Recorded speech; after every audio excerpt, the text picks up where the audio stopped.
Hey, you guys, it's CW. Welcome to another episode of Rock and Roll Confessional. So, listen, this show, we are talking with Kipp Lennon, who is the lead singer of the band Venice. Kipp has so many fantastic stories that we had to split the conversation up into two parts. So, more on that in a second. But we also want to thank our new Patreon members, Ted Lekes. Thank you, Ted. Anna Snow, thank you, dear Anna, and Robert Hartung, or thank you, Robert. Your pledges this month helped us with transportation and our subscription fees for the hosting sites. So thank you.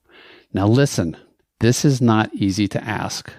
$1 a month from you today will totally save this podcast. Please go to the support page on our website and you'll find a link to Patreon. We've had a lot of great new reviews, and we want to thank everyone for leaving them. If you're writing a review today, it helps strengthen our chances to be seen in iTunes. Okay, now this is even more exciting news. Pay attention. Kids, hands on your desk. We want to hear from you. We want to hear your rock and roll stories. If you have a story, go to the contact page at rockandrollconfessional.rocks and send it in. I'm serious. Send it in, please. All right, on with the show. Like I said before, this episode is part 1 of 2.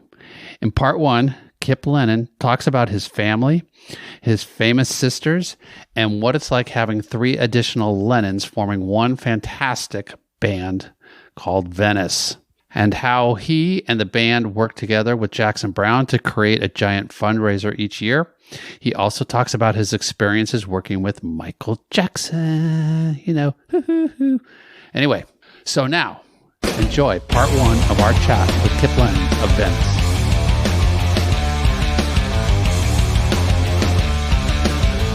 So, hey Kipp, what would you like to confess?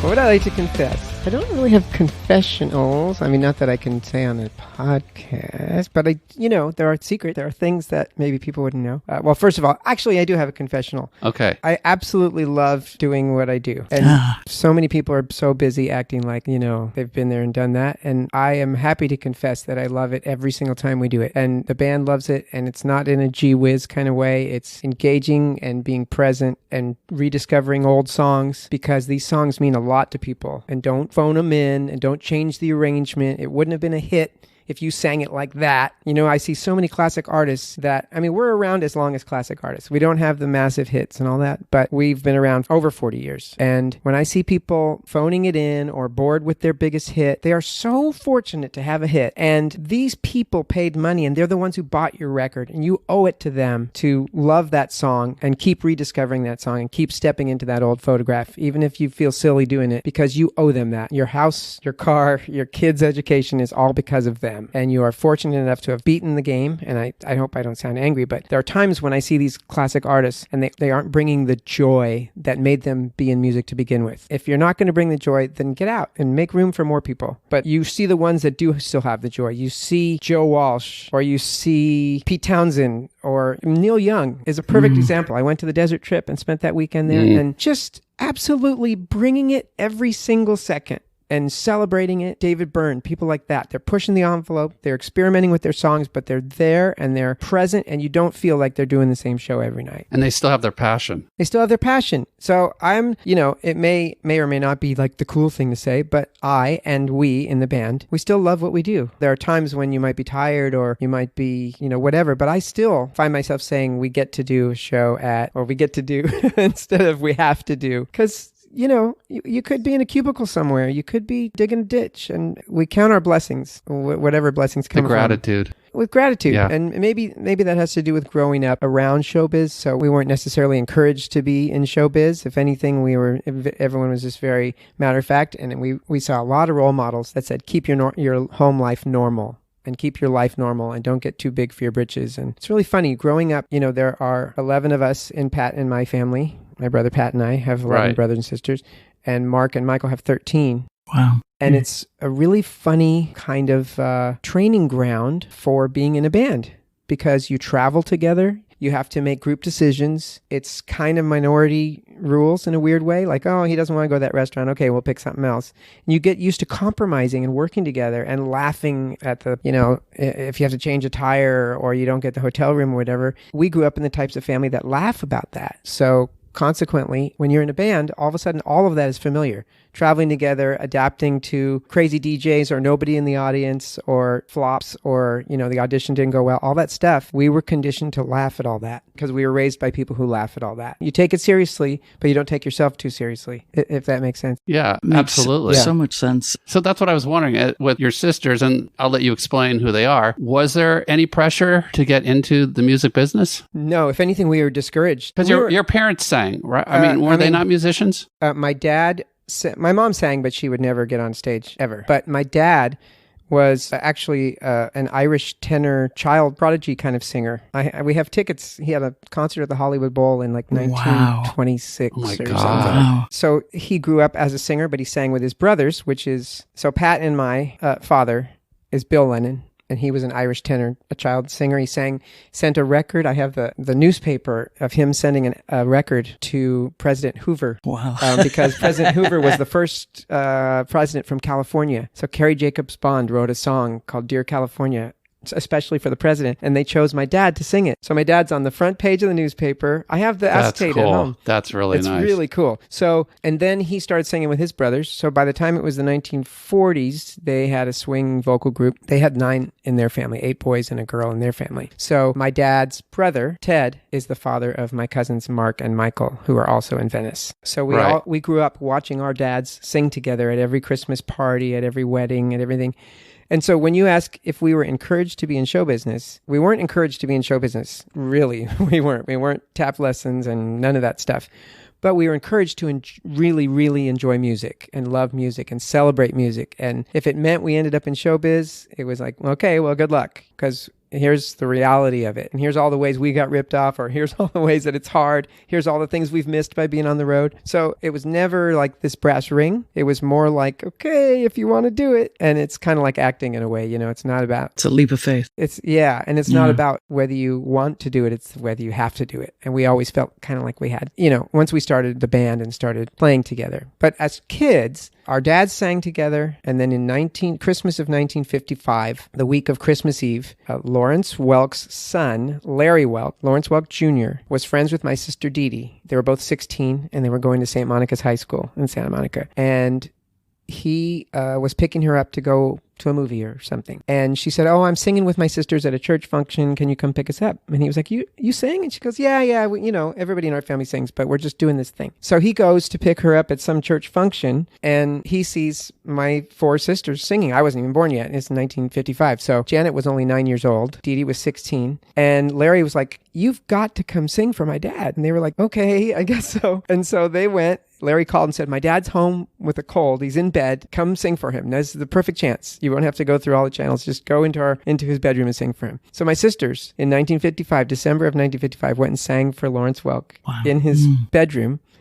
And he had him on the next show, Christmas Eve, 1955. Wow. And they got so many letters and everything that week that they were on every week for the next 14 years, every Saturday night on prime time. Every week. They never... that's back when shows were like literally every networks. week. Yeah, they were every week. No, yeah, they didn't... Maybe 13 they went into, shows and then done. No, I mean, maybe they did reruns, but, even then they were on every time. So it and was... only 3 channels to choose from. They were, if that. Yeah, it was like... So everybody 3 knew or them. 4 channels. Yeah. So they went from nothing to paper dolls and, Mouseketeers, on the Mouseketeers, all that stuff. They, at the time were America's sweethearts or whatever. Yeah. And a real part of Americana, And what's great is, I won't even name names because it doesn't matter, but sometimes you see these other families in showbiz and they look like families in showbiz. But our family really was just a bunch of nice, regular people who'd rather be at the beach or rather be home with us, but go out and sing. And when you do it, sing the shit out of it. And do it great. Yeah. And in fact, my dad used to tell them, and it stuck with us for all these years, if you make a mistake, if you make a little mistake, no big deal. If you make an actual mistake, stop, tell the audience what happened, and then do it again. And they will love you for it. They will love you for your honesty. And we I mean, we've practically made a living out of that with Venice. But I mean, we'll just stop and everybody will have a good laugh and then we'll do it again. There's a great example of that on,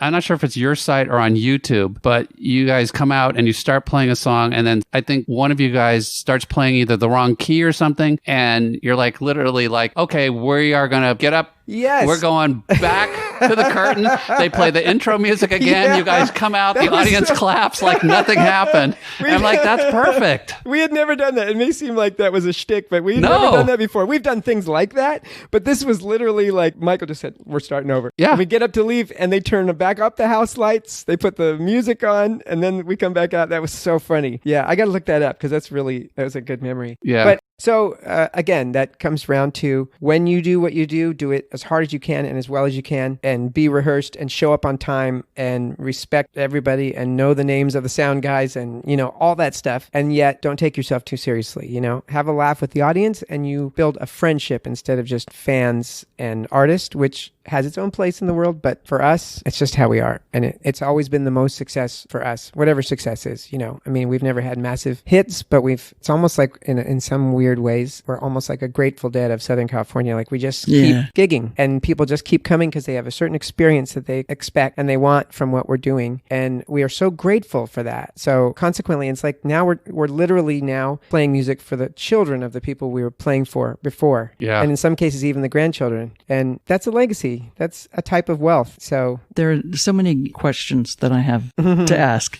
I sort of jumped out of the chronology. But you know what? I'm sorry. No, that's great. No, that's great. I heard a really funny story, if it's okay. Go for it. Not to dwell on Lennon Sisters' part, but it's a funny story that I never would have heard except for just blind luck, which was my kids were playing at North Venice Little League, and there was a dad who was there that was like an older dad. I could tell he was much older than all the rest of us, and he had a 12-year-old son playing baseball, so it was kind of, it was interesting. But nice guy, chatty, older guy, always wearing like a bomber jacket and just like, older man, but like, cool. And so we started chatting one time and he said, did I hear them say your son's name is Roman Lennon? And I said, yeah. And he goes, are you any relation to the Lennon Sisters? And I said, sure. And he goes, well, I have a great story for you that there's no way you could know. He said, I was a consultant on World War II films in the 1950s. Wow. Like he said, Bombs Over Tokyo and, 3 Miles to Berlin and those kind of movies, like those kind. Those shorts that they used to play? No, like actual feature films. Yeah. Oh, okay. So because he was a pilot. He was a pilot in World War II. And in Korea. So he was a consultant. And he said, I was working on a movie with Jimmy Stewart, and it was Christmas Eve, 1955. And we're all sitting around waiting for them to reset, and bored. And somebody puts on a TV. And there's Lawrence Welk, and then they go, oh, turn that off, And then all of a sudden, as someone goes to turn it off, Lawrence Welk introduces your sisters. He said, now nobody knew who they were. He said, and he goes, and for me, it's really burned into my memory because we didn't really hang out with the stars that often. He said, and there we were with Jimmy Stewart, and we all gathered around. As soon as your sisters started singing, we all gathered around the TV. And he said, we just watched and watched and watched, and they finished, and we all burst into applause. And he said, and somebody said, do you think Lawrence Welk will have him on next week? And Jimmy Stewart said, well, if he doesn't, he's out of his fucking mind. And he goes, and he never swore. So he goes, I just want you to know and to tell your sisters that Jimmy Stewart said, if Lawrence Welk doesn't have him on, he's out of his fucking mind. So I told my sisters, and they wear that like a medal on their chest. That's beautiful. Great. Isn't that cool? I love the fact that it's December too. And you sang that in It's a Wonderful Life. Yeah. That's what I think of Jimmy Stewart and A Wonderful Life. Yeah. And, it's just, it just, everything what you're saying. I mean, you sound like you're a really centered, really blessed, happy person and, just aware of the fact that life is so much and you've got to experience it and you're grateful for what's happened. Yeah. I want to talk a little bit about you and your music. And of course, we'll talk more about your family situation and so forth. Well, let me just say one more thing, though, about that. Both sides of our family, because they have 13, we have 11. We've also had definitely our fair share, if not more than our fair share of tragedy as well along the way. So it's forged in, our optimism is forged. It's not just, hey, we've had a great life and we just all laugh and we've had a lot of challenges, but the love and the laughter have drawn us closer together. So do you want to tell about your dad?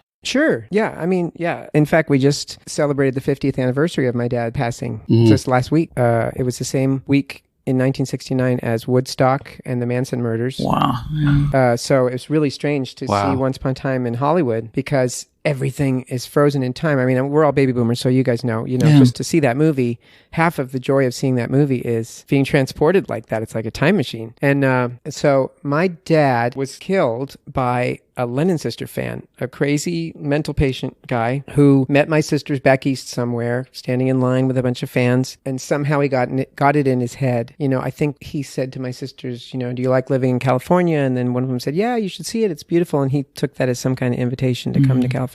So we knew of the guy for a few years of my childhood. We always knew there's this guy, and he would come knock on our door, and then the police would arrest him and put him back in the state, institution, and he would break out. And, it was an ongoing drama. And it was sort of like, I think that's another reason why we look at showbiz differently, because it can also bring all this other stuff. It's not just, what you read in the paper. And yeah. And so consequently, and my sisters, were in the tabloids all the time too. Back then it was the movie magazines and all that stuff. So we saw all that downside as well. So he thought he was married to one of my sisters. And my dad, in fact, right here where we are now, was a golf course in those days where the Marina Freeway hits Lincoln Boulevard, was all a big golf course. And my dad was the golf pro there. He was a singer. He managed my sisters for a while. But he was a great athlete, and he was a golf pro. That's what he did. So summer of 69, he was teaching there, and the guy broke out of the institution, got a rifle, which is part of why still even nowadays, the idea that you could walk into a store and buy a rifle. And now here we are 50 years later, and it's still, Anyway, so he went and he shot my dad, and my brother Dan was working there at the golf course. He was home for summer. He was home from school. He was 19 years old, not knowing he was suddenly going to become the father of our family at 19 years old. He was living the 1969 life of being at Isla Vista and UCSB, and really everything was changing. In fact, he wrote this amazing short story about it, about the real sea change that was going on right when all this happened. So we have one of our songs that we wrote. It's called Washington and Lincoln, and it's about my brother Dan. I wrote it, but it's about his experience, about leaving the golf course, driving down Lincoln Boulevard towards Venice Boulevard, because that's where we live right over there, and hitting the red light at Washington and Lincoln, and realizing and looking around and seeing all these other people just going on with their day, but he was realizing as soon as this light turns green, everything's going to change for everyone forever. And he's carrying this bomb. He had to go tell my mom and tell all of us, and everything changed utterly. And that was obviously in any family that would be tragic, and so many different things, but it's sort of informed everything we've done ever since then. In fact, it kind of ushered in a golden age for us, because my brother Dan moved home and my dad was gone, so we pulled in even tighter. And then suddenly it was Joni Mitchell and Crosby, Stills and Nash, and, open-minded looks at everything, philosophy, and everything just sort of shifted. And so it actually, in a strange way, ushered in a different time that also really informs everything we do as far as our musical tastes and the kind of songs we write and all that kind of stuff. Yeah. How old were you when I was 9. You was 9. Yeah. So, something like that at that age impacts you so much anyway, and the family being so close. It, like you said, it in a sense probably brought you closer together, the experience. Very definitely. And it could have driven us apart. Exactly. Easily. It does it with lots of people. But, the music was so healing. And that's one thing that just reminds me so much about Venice, is just like, I love harmonies. I love the Everly Brothers. I love Crosby, Stills and Nash, and the Byrds and Eagles. And whenever, I hear your stuff, it's like, I hear that, I hear those beautiful harmonies, and like the Jackson Browne stuff. It comforts my soul. Thank you. Somebody just sent me a link last night of us doing Guinevere with David Crosby in Jackson Browne's studio. And I didn't even realize it was on YouTube, but it's this cool thing we did for a Dutch television program. It was probably 20 years ago. So it was just nice to look at it and listen to it and go exactly that. But it's funny, every time we do that, I've said this so many times, but when we've done shows with Jackson or David, or I use their first names because we're friends. Right. No, but when we do these things, there's always the child in you is still like, oh my God, I'm playing catch with Mickey Mantle. Yeah. Oh my God. And that's what my confession was at the beginning of this. Yeah. I'm still a fan. I'm a music fan, and we are still music fans. We still get excited if we we open for somebody, we all stay to watch the headliner because that's just how we are. Because we all stayed and watched John Waite. We were right in the front. You were right there. Yeah, because that's the guy that does, I Ain't Missing You or whatever, and especially if someone's bringing it like he did that night, it was really cool to see, all right, there's somebody who's still staying in shape and still cares about the show. And, like that renews your faith. Yeah. That's why at the Desert Trip, seeing Neil Young bring it like he did, it was just was amazing. Were you there the first weekend or the second weekend? I don't know. Okay. But yeah, I was there the second weekend and watching him with Promise of the Real.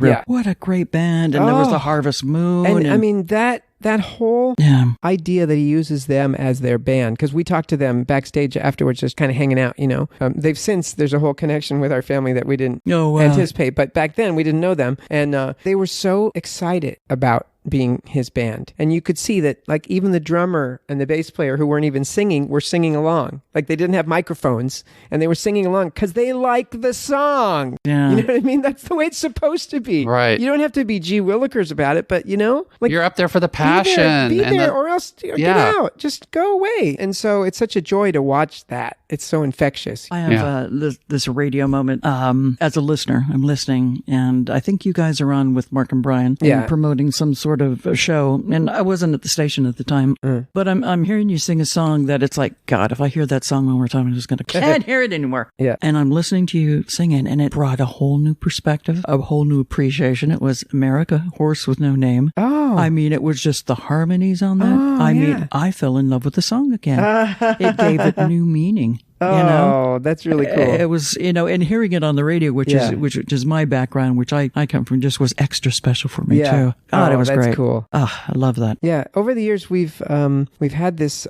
foundation that we started. Right. Artists for the Arts Foundation. So Mark and Brian were nice enough to have us on a few times to promote that show. Did we bring America in with us? Maybe we didn't. I think you were playing with them at Santa Monica School that night or something like that. Yeah. In a nutshell, what that event is Jackson Browne reached out to us because he was doing the event like 15, 16 years ago to raise money for the arts in the public schools in the Santa Monica Malibu School District. So he invited us to come do the show with him, which we did. And at the end of the evening, our crew was like, this could be done differently. If we did this the way we used to do these volleyball tournaments and stuff where you get corporate sponsorship to underwrite everything, then everybody can know that the money they're putting in isn't going to catering and security and, that it's actually going to buy instruments for kids in grammar school and to buy, to keep the music programs going. And so Jackson said, you know what? Go for it. You guys should do it. It's a great idea. So we would consult with Jackson about it because we'd known him for a long time before that. And he's done quite a few benefits over the years. So between he and Tom Campbell and everything, they've done so many. Yeah. So Avocado. He told us, the main thing is you don't want to just come into town with your circus, hand everybody a big Band-Aid and get out of there. And then nothing gets fixed. The whole idea is to create community vibe that wants it to keep going. And so we've been doing that for 15 years. We took it the next year and we started telling people, contacting artists that we knew and saying, okay, here's the deal. Here's the model. We are the house band, high school orchestra, high school choir, high school trumpet section, high school everything, but really good, not talent show, like really, really award-winning programs. And all you have to do is just show up. We are the house band. You don't have to bring your band. We're going to do it just like you did it on the record. And you just show up and do 3 or 4 songs. You don't have to headline. You don't have to do an hour. You don't have to donate that much time. It's just for the joy of doing it with the kids. Talk about what music meant to you in high school, and we're raising money. So we've raised about $1 million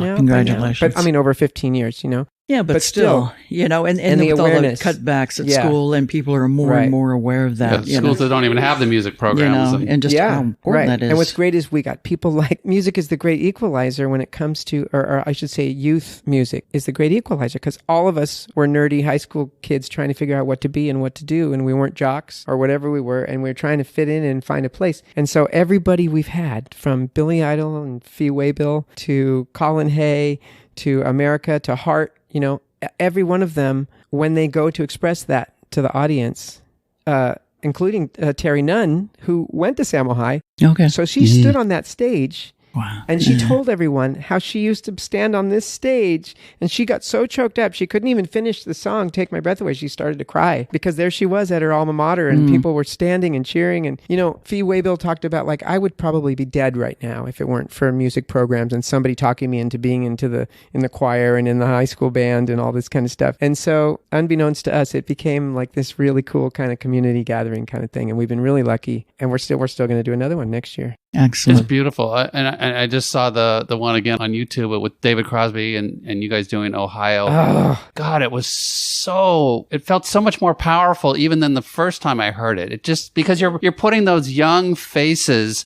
Exactly. from that band in there, and it's just right. Oh man, that's interesting that you brought up innocent faces, and which I think exactly. is what that whole song is about. Yeah, and so what's funny is when that happened, and it's great that you brought that up because this is the epitome of when we feel so lucky. I mean, we always feel lucky, but it's feast and famine. The roller coaster is just unbearable sometimes, but you keep going because we don't know anything else, and we're lucky, we're still playing great gigs and hundreds to thousands of people show up and are supporting what we do. So, it's not, oh, woe is me. I'm just saying, it can be really challenging to keep food on the table and all that. But times like that, we had Crosby, we had the marching drums come down the aisles, and all that. So we did one run through, and then I told the band, just give me a second. And I went and I gathered all the musicians, the teenagers, together. And I said, guys, and the drummer's a marching drum. I said, do you know what this song's about? And they go, no. And I said, okay. And then I told them the story of Kent State and how they wrote that song over the weekend and had it on the air by Monday. Yeah. And how it was people that were just a little bit older than you, that were innocent people that were killed. And this song is about this will never happen again. And we can't forget. And this is really important that these people died for this reason and we can't forget. And that's why David says, we can't forget at the beginning of the song and all this. And the kids, their eyes just lit up because they got engaged.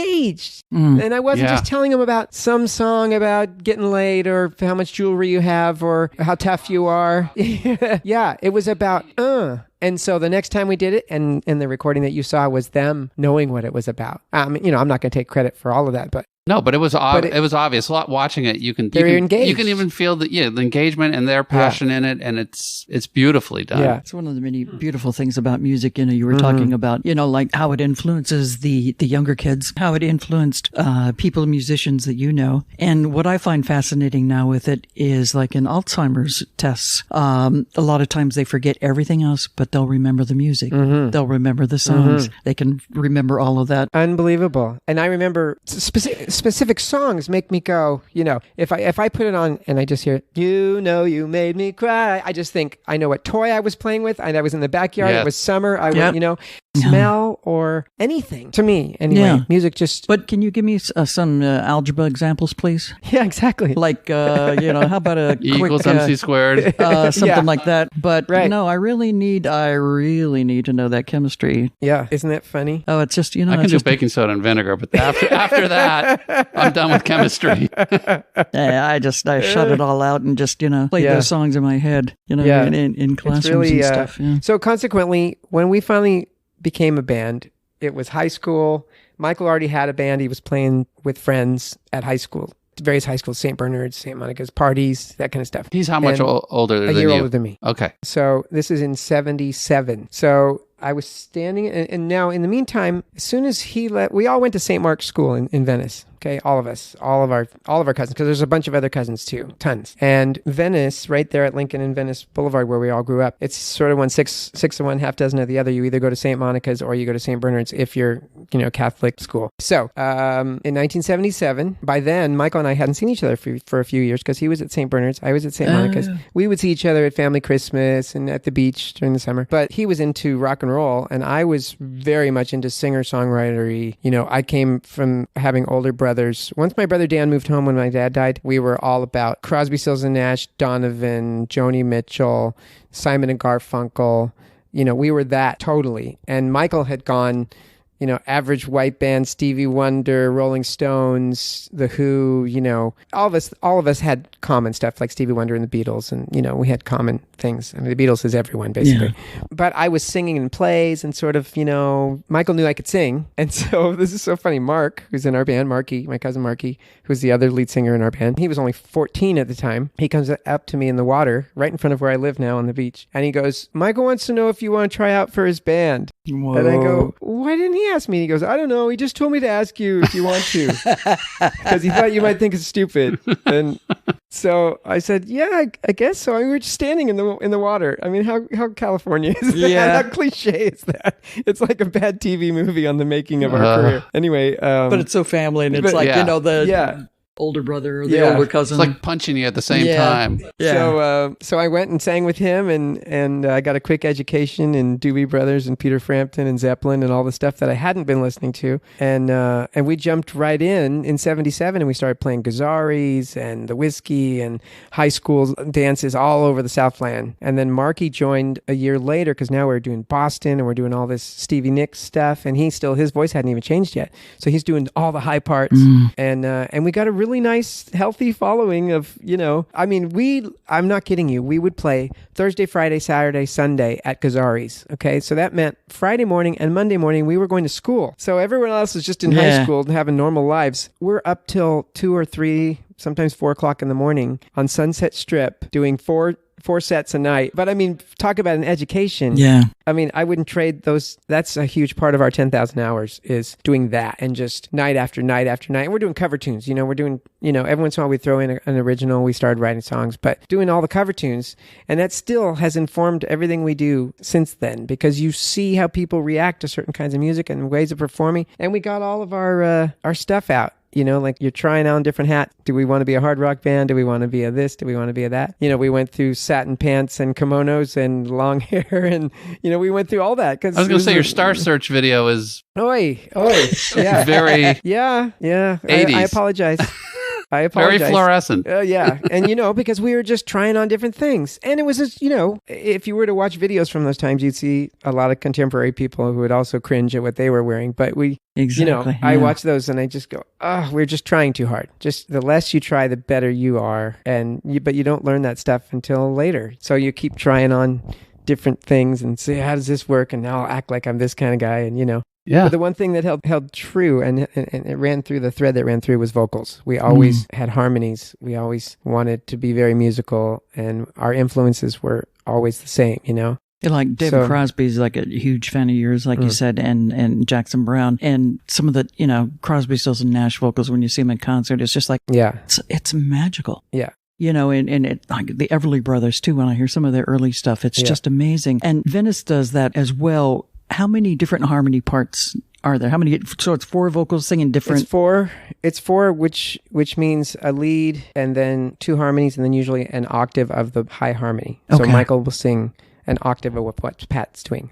That's just a jumping off point. But it's different every time. We change it up. Literally every time we write a song, every time we record it, we change how we do it. So like, okay, let's try that. Oh no, you know what? Let's see it. Oh, Mark sounds cool on top. Let's do that. We aren't precious about it at all. If anything, it's the last thing we think of. We're usually thinking about lyrics and performance and the band. And, people always go, man, you must really work on your harmonies.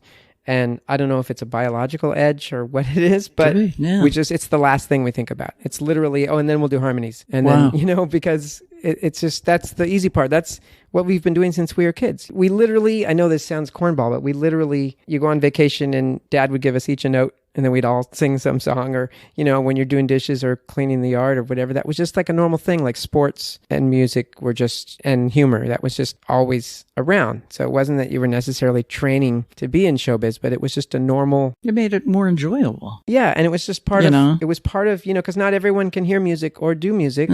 And so it was a celebration of what we're good at in our family, Yeah. I think it was 83 when you had the Venice album come out? No, 90. That was on Atlantic Records, was it? It was on Modern Atlantic. Modern Atlantic? Stevie Nicks' label with Paul Fishkin. Oh, right. Yeah. To me, that album seemed a lot more kind of Michael's rock and less of the harmony. And then it kind of seemed like after that album. And I'm wondering if the record company if that was pressure from them to do more of a kind of, instrument album and less. It's funny because song-wise, we're proud of a lot of those songs, and we still do some of those songs. There's great songs, absolutely. Yeah, People Laugh is great, and there was a lot of the songs we did on KLOS even back in those days. Yeah, it was the tail end of hair band land, and we were trying to keep up with that. And, obviously we're young people, so we're influenced by everything that's going on to one degree or another. We got Danny Korchmar to produce it, which was great. He had just done, Building the Perfect Machine. Is that what it's called? Building the Perfect Beast. Yeah. Building the Perfect Beast. Yeah. He had just done that and, End of the Innocence and all that stuff. So he was really hot and we were all like, all right, let's do this. And we're on Modern. And I don't know. It was like, it didn't quite land where we wanted it to land. And it was just a little too hard, trying to be a little too hard. There are still people who come up to us all the time and say that's their favorite Venice record still, and they wish we would do music more like that. It was a heyday for us in a weird way of, Scott Crago was on drums, who's been with the Eagles for 25, 26 years, something like that. Ever since they reunited, Scotty's been with them playing drums. And Monroe Jones, who's now back in Nashville producing. And we had quite the combination. And Mark Harris, who's our bass player still. So in a way, that what we call the Magnificent Seven was a really great era. We just never quite thought we nailed the album like we wanted to. Could have been the business too, at that time, just like, hey, we want this, and there was just so much product being driven, flushed out. It's a bummer because we didn't really know anyone in Atlantic because Paul Fishkin had the relationship with them. So consequently, if the people at the major label don't really know who you are and they're in New York, they're not going to push you like they're going to push Doc McGee's new band or whoever, Right. And that's the era that it was. So kind of just got lost in the shuffle. It wasn't bad intentions on anyone's part, but we just got lost. It's an old story. It happens. It's a bummer too because we'd already been promoting the album for a while and Fleetwood Mac reunited and Stevie wanted us to, we had the same manager and Stevie wanted us to open. They were offering us the tour. All we needed was money from the label. And Atlantic was like, no, the record's done already. God. And that would have been just how huge perfect break for us. It was like 91, I think. Something like that. And because I can hear the harmonies that you would create with her on some of her stuff. It's just like, oh my God. And that, again, playing catch with Mickey Mantle, like being able to sing Landslide with Stevie. Oh my God! So many times, and it's just such a joy. It's crazy. That part of it is always, it never gets old. That's the time when you pinch yourself and you go, God, it's been an amazing life. Maybe some of the things didn't turn out the way I wanted it, but looking back in retrospective, wow, I've been blessed and I'm grateful. Exactly. A couple of things I want to talk about. Still music, but I want to talk about other things too. Simpsons. Yeah. You are you do a lot of stuff with the Simpsons, and I guess you're going to be doing something at the Hollywood Bowl. No, we already did. Oh, okay, that's already done. Yeah, okay. Yeah, that was a couple years ago. Okay. We get our news very late sometimes. I still get smoke signals. Forget this texting stuff. Smoke signals for me, man. You don't have to look it up in the library. There's this thing called the internet now where you... What? Is that right? So you did this. You actually played a couple of songs. Well, over the years, starting right around when we started the band, like 78, something like that, I started doing session work in LA. So fortunately for me, I got to make a really healthy living all through my 20s, like all through the 1980s and into the 90s. I was thankfully working a lot. So I was doing a ton of, jingles and singing on people's albums. And, I got a million stories like that. But I also was singing sound-alike on shows. So for instance, if you're watching Magnum PI and there's a bar scene, you can hear in the background Billy Joel singing Just the Way You Are or whatever, on the jukebox. And that would be me because it cost too much to get the artist's performance. Yeah. They could get the rights, but they couldn't get the performance. So they would buy the rights on all these shows, Knight Rider. And I can turn on Knight Rider anytime. I can go on YouTube and look on Knight Rider and just hear these things that I've completely forgotten that I did. But I was on, 9 primetime shows a week, something like that. Wow. Just singing sound-alikes. And it was all because I was in a band. Somebody called me and said, could you do a Jackson Browne thing? Believe it or not, I've told him that too. First thing I got called to do was Jackson Browne. But then the guy who was supposed to do Billy Joel couldn't really do it. I was like, you know what? I think I could probably do that. Because we all grew up being funny. We're making each other laugh. And I was imitating people just like all my other brothers and sisters were imitating people. And you're going to pay me to imitate? Okay, yeah, I'll give it a whirl. And so I did Billy Joel, and then it just took off from there. So and Marky's the same way. He can imitate lots of people as well. And so throughout the 80s, I did a ton of session work that way. So I just got a reputation as being the guy that you call if you need somebody to sound like somebody and that kind of thing. In fact, one time when Culture Club was huge, Boy George was on, what was that show called? Solid Gold. And I used to sing every week on Solid Gold, just backgrounds. I wasn't on camera or anything, but I would sing all the background parts. And so I stayed once because Boy George was coming in to do a duet with Dionne Warwick and right at the height of Culture Club stuff. And they were going to do a duet on Each Morning I Wake Up Before I put on my makeup. And to hear him sing, it was great. So, but it got to the chorus, and he couldn't hear harmony. He doesn't hear, not every singer can hear harmony. They can sing great lead, but they can't necessarily hear harmony. So Dion was singing the lead, and he couldn't get the harmony part. So finally he goes, you know what? Kipp imitates me, because someone had told him, he said, why doesn't he just come in and do the chorus, and I'll just mouth it on television and nobody will ever know. So I went in, and you can still see it on YouTube. You can find it. Forever, forever, you stay in my heart. And it's my voice with Boy George. Funny. So anyway, I had a crazy career that way. I was working ruining with a lot of people. Ruining the magic of TV for us now, but whatever. The magic of Knight Rider. But I love that. So there's a bunch of stories like that, like just of working with different people over the years. And really, I was really fortunate. So I started working on The Simpsons way before Michael Jackson was ever going to be on it. I'd already done Flaming Moe's and a bunch of different things, whatever they needed me to do. I was just one of the people, along with a lot of other singers. So in the meantime, Michael and I, in our studio at home, were producing... Your Michael, not Michael Jackson. No, Michael Okay. Lennon and I and Marky were doing promos for Rick Dees for his show on Kiss FM, and just little 10 seconds things, imitating people. And so I had done Sting and I'd done all these different things. And then one of them was Michael Jackson. And Michael Jackson's people heard it, contacted me and said, do you want to do California Raisins? He doesn't want to do his own voice. God.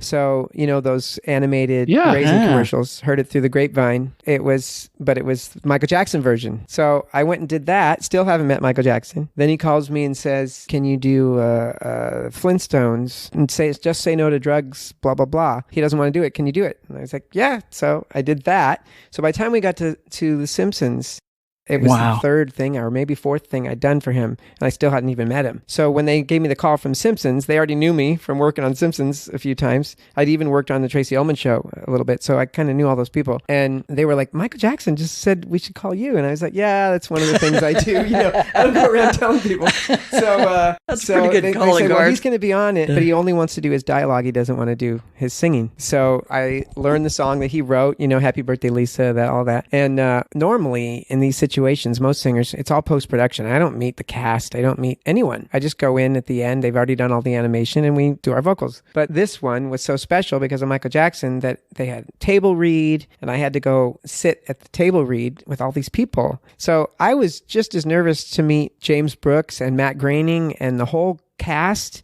I was so not nervous. I was excited to meet all those people.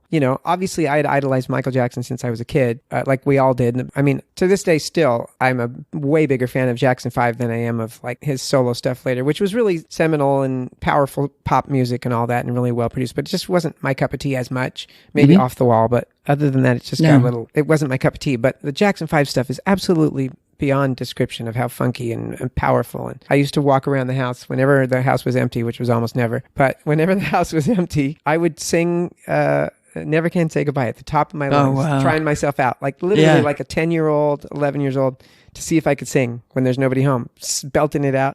So Michael Jackson was really important to me. So I was excited to meet him. And he comes walking in, and it was so strange because he comes walking in dressed as Michael Jackson, like everybody else is hanging out.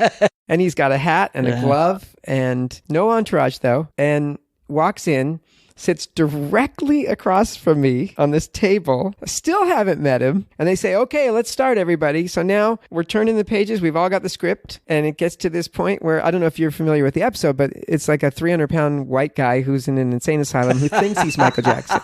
And he's Homer's roommate. And so it's already a funny premise. And so Michael's doing all the dialogue and sitting right across from me, and nobody that knows who I am because I haven't been introduced, nothing. And then Michael says something like, well, if you don't believe me, listen to this. If you don't believe I'm Michael, then listen to this. And then everyone just kind of turns and looks at, Harry Shearer and everybody. They're all looking at me like, okay, go ahead.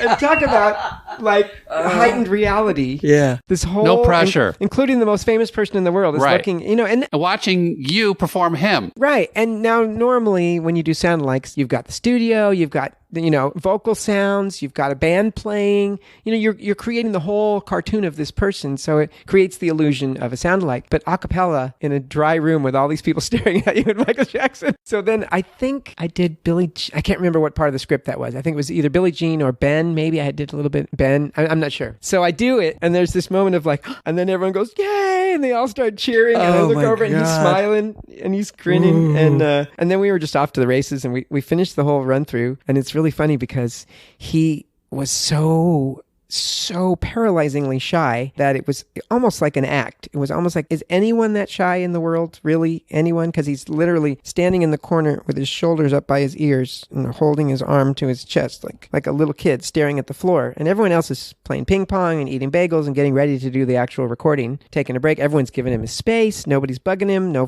photos, no anything. And so I start talking to him because he knows one of my sisters, and he knows my brother-in-law. You know, I was trying to I know everybody in his find band. a connection to. Yeah, and he had recommended me for 3 other projects already. So it's like, thank you. It was like, and he was like, yeah, just very, very, very small talk. Not a jerk, but just like odd. And he was pretty fucked up, like his nose and his all that. It was already like you get close to him and it's like, wow. I mean, you could already see like it looked like a botched job even then. Ugh. And this is 1990, I think. So we go to do the actual.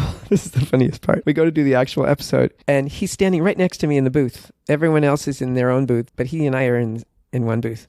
And everyone's there. Matt Groening and James Brooks is directing the episode, and all the writers are there. And we go through and he's just a non-person. He's just non-engaging. He does his dialogue, he does all his lines. And then he just kind of stands there, like almost like very strange, like a savant kind of. So it gets to, at one point, James Brooks says, okay, we need Michael's character to do like a whoop or a hee-hee or something. Kipp, what would Michael do? They're asking me, and he's standing right next to me. Kipp, what would Michael do? So I kind of look around to see if any of these funniest people in the world are seeing how weird this is. And no, everyone's just looking at me like, what would he do? And so I did a whatever, hee-hee or whatever. And everyone goes, yay! And then he says, yeah, that's what I would do. Oh my God. That's just crazy.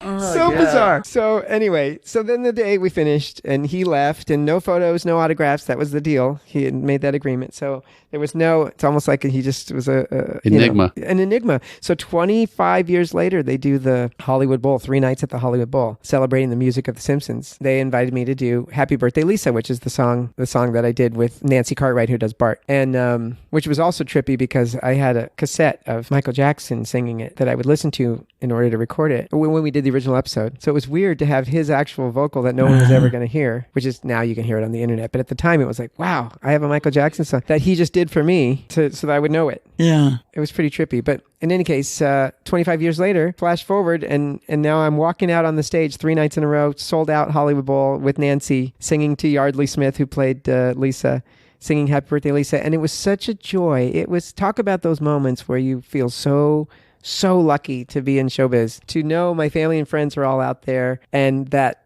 17,000 people every single night was the same thing. Yardley would start to introduce a song, and then she'd go, but on the episode where Michael Jackson, and everyone would go, oh, and then Happy Birthday, oh. So by the time you come out, they're already, it's like a 1 minute song or 2 minute song, and there's teleprompters, and I'm standing there with the girl who does Bart, and we do these, this duet, and everyone just sings, and it's just absolute joy. That's amazing. Yeah, really great. Welcome back. That was part 1 of 2 episodes from Kipp Lennon. We want to thank Kipp for allowing us to invade his home. You can check out the band at VeniceTheBand.com to find out where they're playing live and sample most of their albums. Every episode, we create show notes on our guests and about the show. So just go check them out. You can find the show notes under each show on our website. They're very informative and lots of amazing videos and things that are hiding in there. So if you think part 1 was amazing with Kipp, then you won't want to miss part 2. And just for a teaser, we start off asking him how the band Venice became the backup singers for Roger Waters' The Wall Tour. There's a lot more besides that, but you'll have to wait until the next episode is released. You can find out more information on our website, rockandrollconfessional.rocks, ROCKS, or Rock and Roll Confessional on Facebook and Instagram. Thank you so much from the bottom of our hearts for listening. We thank you and keep rocking.